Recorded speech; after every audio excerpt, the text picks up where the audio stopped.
fazemos em gratidão ao Pai, em nome de Jesus.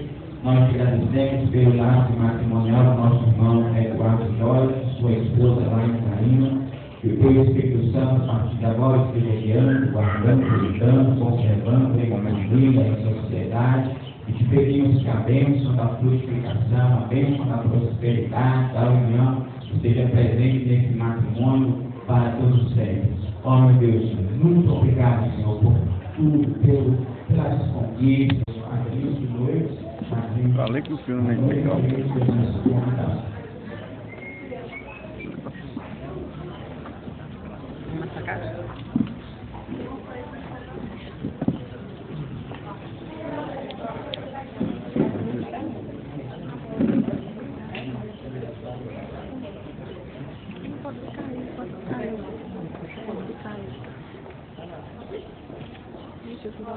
Massa no meio, mano.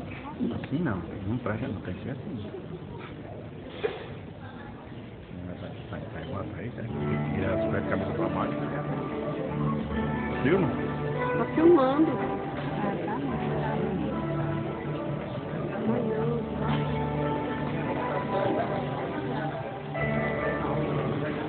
Valeu, Edu.